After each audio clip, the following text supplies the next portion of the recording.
Okay, YouTube, we're going to complete this fuel filter canister. We've got a new heating element in, along with a new whatever they call this thing. Made in USA, that's a good thing. I think it's called the shaft or pipe or something like that. But anyway, I didn't really need it, but it came with it. The guy I bought this off of from eBay, amazing speed on the shipping. Bought it on Saturday and it came in Monday, so I was really happy with that. Thumbs up to him. Okay, first thing I want to do, or show you, is in my last video of this, when I put this regulator together right here, we forgot something. Actually, couldn't say I forgot, it's just that this little check ball, I never saw it come out when I took this thing apart. And I found this on the floor where I was removing the oil cooler from the truck. Of course, I did a video on that, and for any of you who've seen that while I was doing the video, I just got lucky. I crawled out from underneath the truck, and there it was. I was face down picking myself up off the floor, and there's this little plastic check ball. And I haven't worked on anything that would have a check ball in a while except for this. So I got extremely lucky. I want to show you where it goes. It goes underneath this right here, and I'll tell you how I had to find out. My shop manual has no exploded view of the regulator canister. All it shows is remove and replace. It's kind of world we live in today. It's a throwaway world. Nobody rebuilds anything. Everybody just throws away old and buys new. I don't really like doing things that way. Anyway, I found this diagram, and there's a little check ball. This one shows a steel one, but yeah, there's a check ball that goes right there. If you remember, this brass plug, the spring, and this little, it's kind of like a needle and seat type thing, goes right there. But I just looked up the internet, fuel pressure regulator for 7.3 Ford, and found some photos, and found a bunch of photos, and I found this. Looky me. And there goes Angel with a plastic cap in her mouth. I'm not even going to chase her down this time. Well, she dropped it. Okay, I think I need a 3/4 wrench. Break this loose.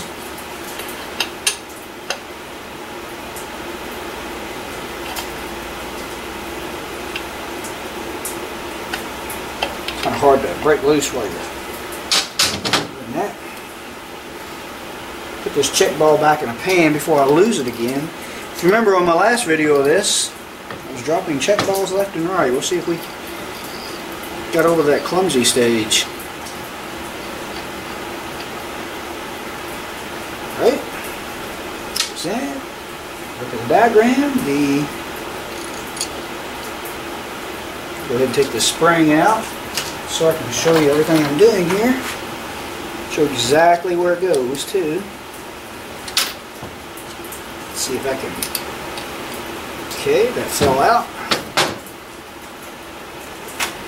Where it goes, see this piece right here? It just drops right in that little hole there. Of course, this goes to the bottom. Spring goes over top of the check ball in the hole. Dropped all that back down in there. I'm so glad I found that. I got so lucky on that. But I just wanted to show this because I didn't want to make a video of how to rebuild the pressure regulator and forget a part and maybe cause someone to make a mistake, which if they took their own apart, they'd see that check ball and say, huh. And I guess the most that would come of it, you'd be surprised, sometimes check balls aren't in or left out of things for certain reasons. I don't know if it would have made a difference. It probably would have in this case. But anyway, I just wanted to make sure everybody knew that a check ball goes there. Tighten this back up.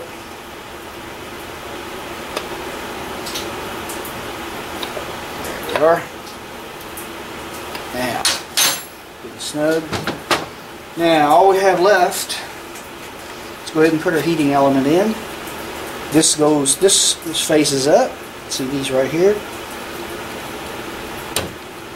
Guess I'm going to try to drop that in. And of course, you remember you got your hose right here. This element plugs into this little part that goes like that.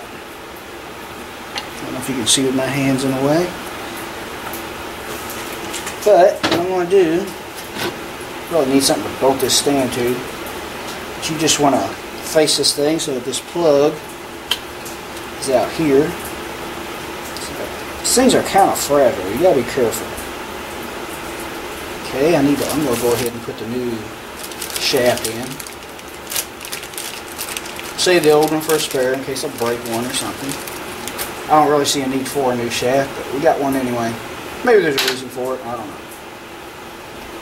Anyway, no seals go on that, as far as I know. This one didn't have one. And remember, it is left-handed. Especially remember that when you're taking it off, because you can easily break this if you don't have a new one. Yep, you just screw it in there in the opposite direction that you would a normal right-hand thread, of course. I'll use my homemade socket now.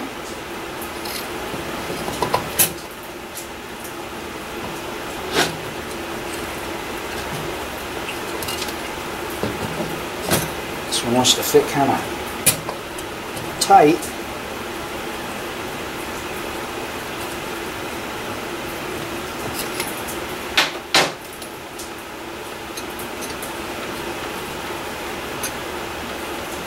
Okay, I'm going to need a wrench. The threads are kind of tight. I guess it's meant that way so it can't vibrate out. I don't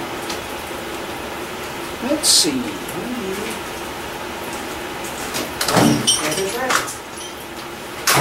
Thought this was going to be a quick video, but looks like I'm going to waste a bunch of time hunting for tools. Set this thing for lefty. Now, probably should put this in my vise. Be a lot less clumsy, that's for sure. And here's something you gotta watch when you go to turn this thing. That plate wants to turn on you, and that can cause you to mess it up. So, but there is a tab. Here's what I'm going to try. If you can see this in here, you see that tab right there? I'm going to take my screwdriver, put it down in here carefully, don't tear nothing up, and just hold that tab. I think I'm going to put this thing in the vise. Yep. I don't know how well you'll be able to see this. I got a good way to hold this in the vise without tearing it up. It's getting kind of clumsy trying to hold it like that. I'm just trying to be close to the camera. Well, if you want to clamp it too tight, you can crack that thing pretty easy. How well can you see that? Well, let's zoom it into the vise.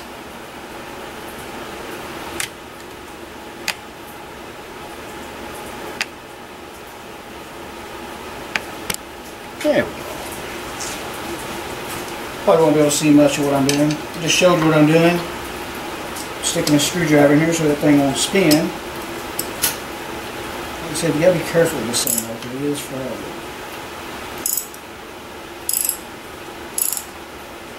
Those threads are kind of tight. Like I said, they're probably supposed to be the way to keep it from backing out. And of course, you don't want to put too much torque on this thing. It is plastic and could crack. I just got it snugged. The plate is not. Now,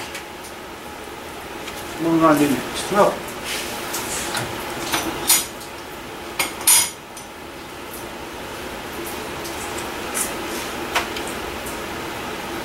Okay, we got the plug actually. No, we don't. Thought I had the plug sticking out the wrong hole, but we don't.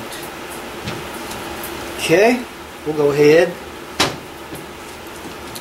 Turn this camera where you can see what I'm doing again. I'm going to back it up.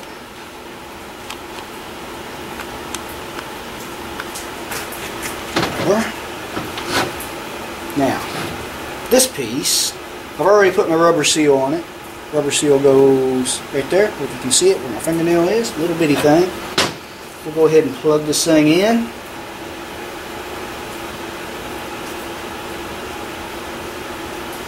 Just like that. Make sure it's all the way on, of course. And now, just push that seal in. And then we twist it so that this little piece here locks behind that aluminum tab there. Not see it all the way in here. So make sure that seal presses in all the way flush, I guess.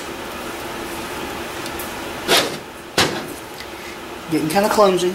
Probably should have this in the vise. But there it goes. It turned. And there you are. Hopefully that will stay. I'm seeing something I don't like. That might be okay.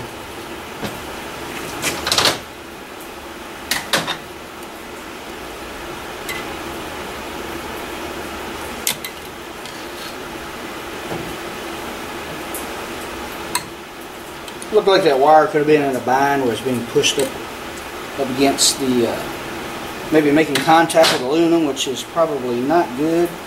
That could probably cause it to cook it. I don't think it is though. I think it's okay.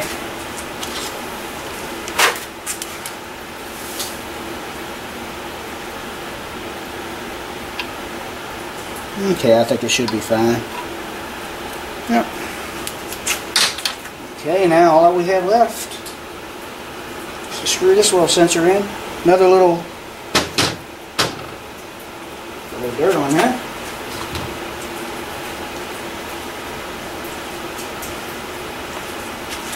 This little sensor right here, we'll just screw it in. I have heard some people say that they,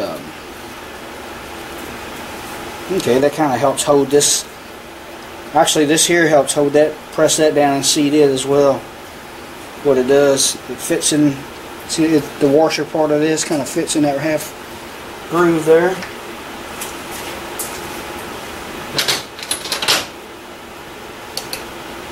Kind of for a wrench. You need a 9/16.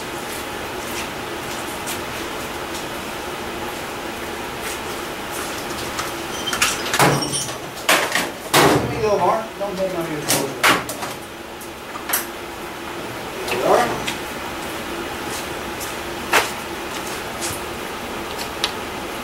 And you just snug it. Of course, be gentle. It's plastic. As soon as I say that, I'll break it.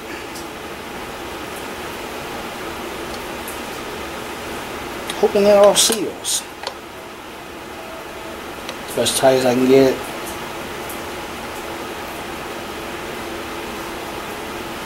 Okay, I think that's it. Other than sticking a filter in it, but I'm not going to do that until I get ready to start the truck. We'll just screw this cap on here for now to keep all the dirt out of it. No seal. A seal is supposed to go there, by the way. I'm not going to put that on right now.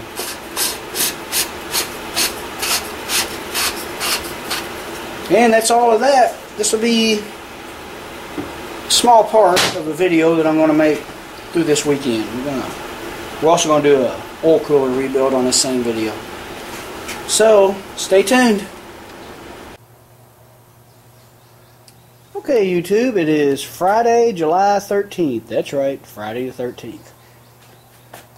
And what we're starting to do now, as you can see, is we're getting our oil cooler apart. It wasn't, I did part of it before I started making a video. I wasn't sure how hard it was going to be to get apart. This one was not stubborn at all, really. I just clamped it up in the vise. Not too tight. Didn't want to crush this.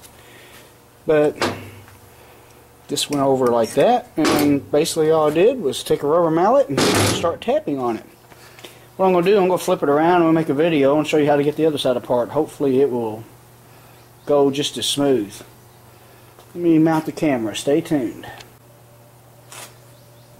Okay, first thing I'm going to do is get this out of the vise. And remember, I did not clamp this very tight. We don't want to harm this thing here. And I'm not sure if getting the ends mixed up will matter, but I'm not going to find out the hard way. So I'm going to flip this over here. This over here, and we'll leave them that way. We'll mark it somehow. I'm going to clamp this one up.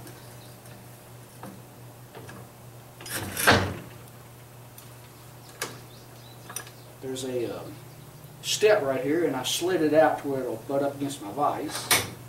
That way I don't have to tighten it so tight. See how if this one comes off just as easy.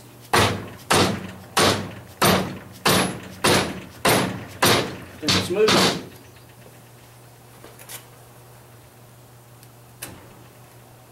This one might be a little more stubborn. We'll see.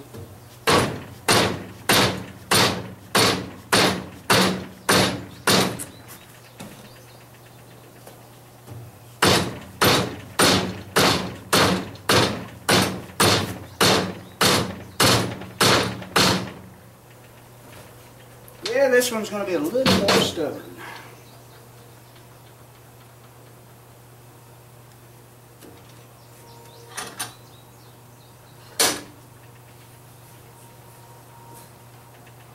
It's not frozen. I can feel it moving. At least the seal's giving.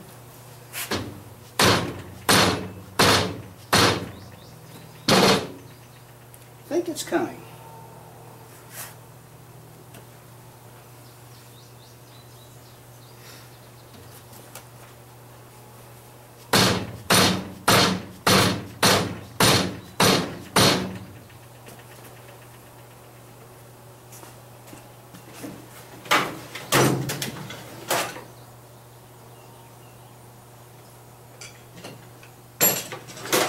Get a small screwdriver. There's kind of a ledge behind here, and no, I can't get it behind it.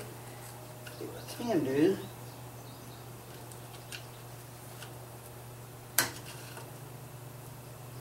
There's a little tab. Can't really see it right now, but there is a little tab. Actually, it's so you can line up the ends when you press it back together. Let's see if I can't pry on it a little bit.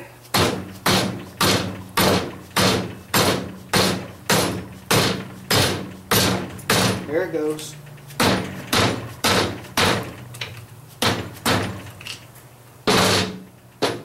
want to show you exactly what I just did to make that. See, that was a little stubborn, more stubborn than the other side. But let me grab this camera. I like this new tripod. It's got like a quick release lever. Oops, sorry about that. Shaking the camera everywhere. What I ended up doing was, see that tab there? That kind of helps line that up. And there's another one on, actually it's down here.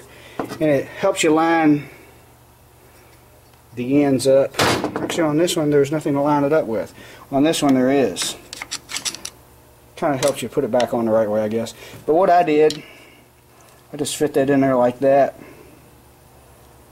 And put a little pressure on it, then I started tapping on it, and it came free. I don't know if a lot of them will be. Put this camera back on. Sorry for the shaking again. I don't know if others would be a lot more stubborn than this. I got a feeling I got lucky. I noticed my seals are not super hard. They don't feel new, of course, but searched a few videos on YouTube actually on trying to see if I could find out a way to take these apart. Nobody really showed it. They showed them already taken apart. So basically it's just sealed, just press it together. That's about all there is to it. But anyway, what I was saying, the videos I did see, they showed their seals were just dried and cracked where you could just break them off. There's rock hard. Leaking a little oil. No big deal.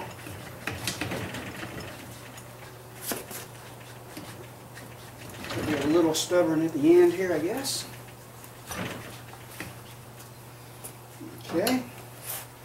See if I can't get this seal. Just kind of. Ouch. Slipped. Trying to cut. There we go. The seal broke, which is a good thing. That means it's going to let go. And there it is. I can grab my camera with my dirty hands. So there won't be no shaking around. I'm going to pause the camera while I disconnect it from the tripod this time. Okay, there you go. Just to show you, it really isn't much to it. You have a seal that goes here, and this other one I just tore off, which goes there, and that's what kind of holds it all together. Get that on, excuse me, both ends. Here's my new seal kit. That's all there is to rebuild kit. There's 2 seals there. I had 2 black seals right there, and comes with gaskets. I forgot the exact price. Well, I can tell you the price here in a minute, because there's the receipt right there, and it was 60 bucks.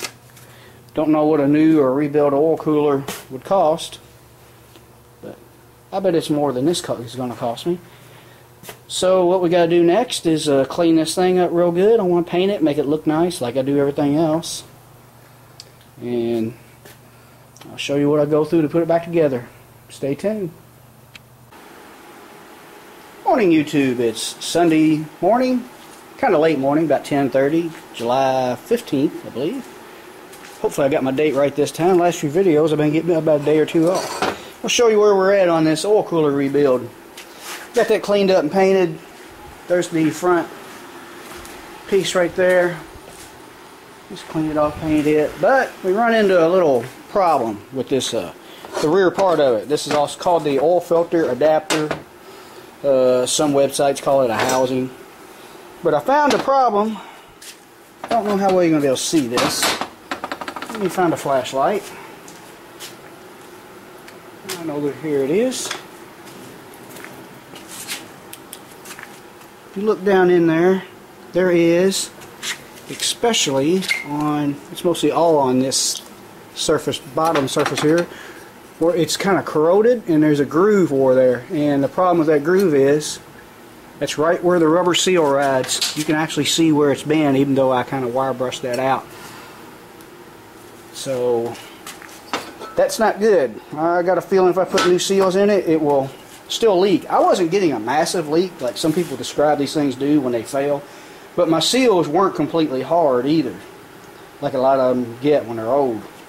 But I did break one, so they weren't like new. You can feel how much better these are than those. At least I can. You can't through the camera. But anyway, I went online last night searching for this part, and it's not something you're going to pick up at a local auto parts store. It's a dealer item, but you know how expensive they can be. I didn't call the dealer because it was all closed by the time I figured this out last night. Another one of my problems with having to work Saturdays. By the time you find out you need something, it's too late to go anywhere and get it. But I done told you what I'm going to do about that issue.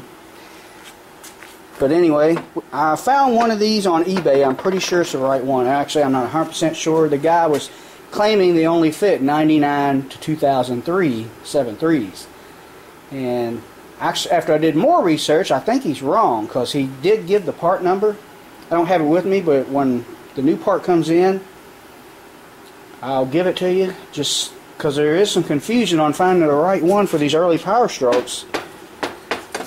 And he also listed some for 95 to 97, and the photos look nothing like this. The one he listed for 99 to 03 looked exactly like this. And like I said, I did some research. Ended up on a website. I think it was the Diesel Stop. It's a forum where everybody talk about their 7.3 diesels, and actually all diesels, all the Powerstrokes. Diesel Stop, and there's Powerstroke Nation. It was either one of them sites. And some guy listed a bunch of part numbers, Ford part numbers, and it said the same part number of the part I found on eBay, which I will give you later. And it said for 94 to 97 with check valve upgrade.